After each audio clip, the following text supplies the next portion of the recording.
పెడతారు. అలాగే దేశానికి కూడా మంచి లీడర్షిప్ అందిస్తారు. ఏది ఎలా చేయాలి, ఏ రకంగా చేయాలి అన్నది ఈ ముగ్గురు కూలంకషంగా చర్చించుకొని చేస్తారు. అదైతే పూర్తి విశ్వాసం ఉంది. ఏది మంచి, ఎందుకంటే ప్రధానమంత్రి నరేంద్ర మోడీ గారు కూడా 4వ తారీఖు సాయంత్రమే ట్వీట్ చేశారు. రాష్ట్ర ప్రజలు ఎన్డీఏ కూటమికి ఇంత పెద్ద మ్యాండేట్ ఇచ్చినందుకు ప్రత్యేక ధన్యవాదాలు తెలియజేస్తూ రాష్ట్ర సర్వతోముఖాభివృద్ధికి కట్టుబడి ఉన్నాము, అందరూ కలిసి పనిచేస్తాం అన్నారు.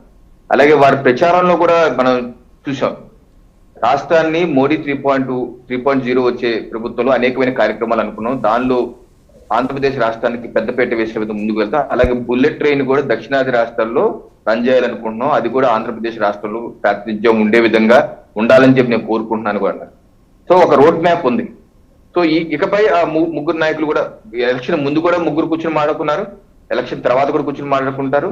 తప్పనిసరిగా రాష్ట్రాన్ని గాడిలో పెట్టే అవకాశం ఉంది. ఏ క్యాబినెట్ బెట్లు ఎలా తీసుకున్నా సరే కేంద్ర రాష్ట్ర ప్రభుత్వాల యొక్క సయోధ్యతో గతంలో జరిగినటువంటి ఎటువంటి పొరపచ్చాలు మళ్ళీ రాకుండా ఈ కూటమి 10 కాలాలు ఉండే విధంగా ముందుకు వెళ్లి చేయటం అయితే బాధ్యత ఉంది. అలాగే రాష్ట్రాలకి ప్రత్యేకంగా ముందుకు ఆదాయం పెంచుకునే మార్గాలు, అప్పులు ఎంత ఉన్నాయో లెక్క తేలాలి, అప్పులు తీర్చుకోవాలి, ఆదాయం పెంచుకోవాలి. మెయిన్ దానికి ఓకే శాంతి పద్ధతులు, పరిపాలన గాడిలో పెడతారా చంద్రబాబు నాయుడు గారు అనుభవకులు వెంటనే అయిపోతారు. అది ఆదాయం పెంచుకునే మార్గాలు, short term long term plans ని మీద ప్రత్యేకంగా దృష్టి పెట్టి చేయకపోతే రాష్ట్రం ఇప్పటికే కుదేలైంది, ఇంకా 5 ఏళ్ళ తర్వాత ఇంకా కుదేలైపోద్ది. అది ఒక మేజర్ ఛాలెంజ్. దీర్ఘకాలిక ప్రణాళిక ఉండాలి, స్వల్పకాలిక ప్రణాళికలు ఉండాలి. దీర్ఘకాలికంగా అంటే ఈ రోజు ప్రాజెక్ట్ మొదలు పెట్టేస్తే రేపు కంప్లీట్ అవ్వదు, ఎల్లుండి డబ్బులు వచ్చేవండి. పెద్ద ప్రాజెక్ట్స్ ఈ రోజు అనుకుంటే సంవత్సరం 2 సంవత్సరాలు మెటీరియల్ అవుతుంది, 3వ ఏడుకి 4వ ఏడుకి దాని రెవెన్యూస్ వస్తాయి, ఆదాయం వస్తుంది, అది రాష్ట్రానికి ఖజానాకి యాడ్ అవుతుంది. అలాగే షార్ట్ టర్మ్ ప్లాన్స్ ఉన్నాయి. సో ఇలాగా పెట్టుకుంటూ ఆలోచన పెట్టుకుని, ఉదాహరణకి కాకినాడ పెట్రోకెమికల్ కాంప్లెక్స్ ఉందండి, దానికి గెయిలు సెయిలు కలిపి 50,000 కోట్ల రూపాయలు పెట్టుబడి పెట్టాలి. రాష్ట్ర ప్రభుత్వం తరఫు నుంచి సంవత్సరానికి 500 కోట్లు చొప్పున 10 ఏళ్ల పాటు వైబిలిటీ గ్యాప్ ఫండింగ్ ఇవ్వాలి. ఇలా ఇస్తే 50,000 ఉద్యోగాలు వస్తాయి. ఆ ప్రాజెక్టు గత 7-8 సంవత్సరాలుగా పెండింగ్ లో పడిపోయింది. 2017-18 నుంచి ఇప్పటి వరకు పెండింగ్ లో పడిపోయింది. అది మెటీరియలైజ్ అయిపోయి ఉంటే ఈ పాటికి రాష్ట్రంలో అద్భుత ఆదాయం వచ్చేది, ఉద్యోగాల కల్పన జరిగేది.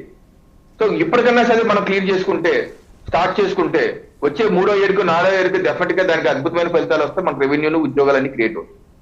అలాగే బల్క్ ట్రక్ పార్క్ ఉందండి, డైరెక్ట్ గా గోల్డ్ ఇన్కమ్ వస్తే జాబ్స్ వస్తాయి. దానికి ఆ కేంద్ర ప్రభుత్వం ఆల్రెడీ 300 కోట్లు ఇచ్చేసి ఉంది. ఈ రాష్ట్ర ప్రభుత్వం శంకుస్థాపన చేసి వదిలేసింది, కానీ ఏ పని మొదలు పెట్టలేదు. దాన్ని టేక్ ఆఫ్ చేయాలి. పోర్టులు 4 పోర్టులు మొదలు పెట్టారు, అలాగే ఫిషింగ్ హార్బర్లు, జెట్టీలు అన్నారు, అన్ని శంకుస్థాపన చేశారు, అరాకొరా పని చేసి వదిలేసారు, కానీ ఎక్కడ కంప్లీట్ చేయలేదు. ఇవన్నీ కంప్లీట్ అయిపోతే కనీసం 2వ ఏడుకో 3వ ఏడుకో రెవెన్యూ వస్తుంది. అలా ఇవన్నీ మెగా ప్రాజెక్ట్స్. ఇవే కాకుండా కేంద్రంతో మన మంత్రులు కూడా ఉంటారు కాబట్టి, మీరు అన్నట్టు కీలక మంత్రులు ఉంటారు కాబట్టి పెద్ద పెద్ద ప్రాజెక్ట్స్, అలాగే చిన్న ప్రాజెక్ట్స్ కూడా రెండు వచ్చి దీర్ఘకాలికంగా స్వల్పకాలిక ప్లాన్స్ పెట్టుకుని చేసుకుని 5 ఏళ్లలో సయోధ్యగా పనిచేస్తూ గత పొరపాట్లు మళ్ళీ చేయకుండా, కొంతమంది ట్రాప్లు వేస్తుంటారు, ప్రత్యేక హోదా అని ఆ ట్రాప్లు వేస్తుంటారు. ఆ ట్రాప్ల్లో మనం పడితే మళ్ళీ 2019లో ఏ రకంగా పల్లెల్లో పెట్టించామో ఆ పరిస్థితులు వస్తాయి. నేను చూస్తున్నాను, 4వ తారీఖు సాయంత్రం నుంచే హైదరాబాద్ లో కూర్చున్నాడు కొన్ని కమ్యూనిస్ట్ మేధావులు, ప్రొఫెసర్లను కూడా చెప్పే మేధావులు ఆల్రెడీ కుంపడి పెట్టాలని చెప్పి మొదలు పెడుతున్నారు. మెడలు వంచండి, తొడలు మొదలు కొట్టండి అని. వాళ్ళ ట్రాప్ అది. ఆ ట్రాప్ లో మనం పడ్డాం అనుకోండి అయిపోతాం. సో అటువంటి ట్రాప్ లో కాకుండా రాష్ట్ర సర్వతోముఖాభివృద్ధికి ముగ్గురు త్రిమూర్తులుగా పనిచేస్తూ ఈ కూటమి 10 కాలాల పాటు ఉండాలి. అది రాష్ట్ర ప్రయోజనాల కోసం పనిచేసే కూటమి. ఇది ప్రజలు అత్యధిక మ్యాండేట్ 164 ఇచ్చారు అంటే మీరు కలిసి ఉండి జాగ్రత్తగా ఒళ్ళు దగ్గర పెట్టు. ఎంత పెద్ద మ్యాండేట్ ఇస్తే అంత పెద్ద బాధ్యత పెట్టినట్టు పవన్ కళ్యాణ్ గారు చెప్పారు. అంత పెద్ద బాధ్యత పెట్టారు.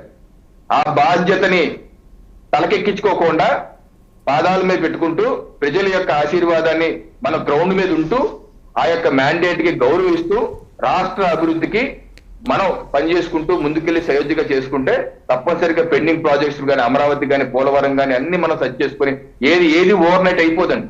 ఓవర్ నైట్ రేపు ప్రమాణ స్వీకారం చేయగానే మరుసటి రోజుకి అన్ని అయిపోవండి. కొన్ని చేయగలం 5 ఏళ్ళలో, కొన్ని చేయలేకపోవచ్చు, కొన్ని టైం పట్టచ్చు, 5 ఏళ్ళు పట్టచ్చు, 10 ఏళ్ళు పట్టచ్చు. తప్పనిసరిగా మన కూటమి అలాగే ఉంటూ ఎదుటి వాళ్ళ ట్రాప్ లో పడకుండా జాగ్రత్తగా ముందుకెళ్లి ప్రజల యొక్క ఆకాంక్షల్ని నెరవేర్చాలని చెప్పి నేనైతే కోరుకుంటాను. రైట్. సరే రజనీ గారు, మీరు ఏదో చెప్పాలనుకున్నారు?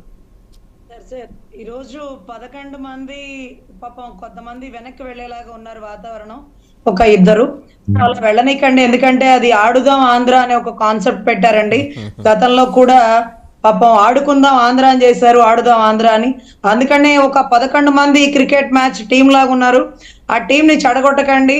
Captain Jaganmohan Reddy, vice captain Peddireddy, wicket keeper ఇంకొక రెడ్డి, వీళ్ళందరినీ కలిపి ఆ క్రికెట్ టీం ని ఈ రోజు రాష్ట్ర ప్రజలు ఆడుకోవాలని నిర్ణయించుకున్నారు. కాబట్టి బౌండరీస్ లో కూర్చొని వాళ్ళు ఏ రకంగా ఆట ఆడతారా, మొత్తం బ్యాట్లు పెట్టుకొని వాళ్ళు కూడా ఒడ్డు నుంచి చూస్తారా అనేది వేచి చూడాలి. జనరల్ గా క్రికెట్ టీం అంటే ఎక్స్ట్రా ప్లేయర్స్ కూడా ఉంటారు కదండి, ఎక్స్ట్రా ప్లేయర్స్ కూడా లేరా వీళ్ళకి? ఓన్లీ 11 కరెక్ట్ గా? అదేంటో సార్ కర్మ. 151లో మధ్యలో పంచభూతాలను ఇబ్బంది పెట్టారు కదండి. అంటే రోడ్డు మీద వస్తున్నప్పుడు చెట్లని, లేకపోతే ప్రకృతి వనరులు గుట్టల్ని, లేకపోతే ఋషి కొండల్ని, ఇవన్నీ మట్టి, ఇసుక, శాండ్, వైన్ అన్ని తవ్వుకుంటూ వచ్చారు కదా. కానీ ప్రకృతికి కోపం వచ్చింది.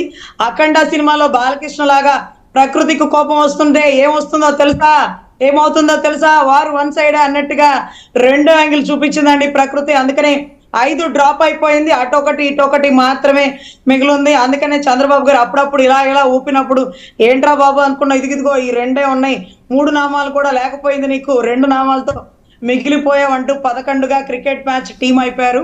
సో కెప్టెన్ జగన్మోహన్ రెడ్డి గారు, వైస్ కెప్టెన్ పెద్దిరెడ్డి గారు, ఇంకా వికెట్ కీపర్ ఇంకొక రెడ్డి గారు, ద్వారకానంద రెడ్డి గారు, సో వీరు మాత్రమే మిగిలిన్నారండి. ఎనీవే ఆ క్రికెట్ మ్యాచ్ కి all the best, better luck next time. కనీసం ప్రతిపక్షం హోదా లేనందుకు మా ప్రగాఢ సంతాపాన్ని తెలియజేసుకుంటున్నామండి. రైట్, థ్యాంక్ యూ రజనీ గారు.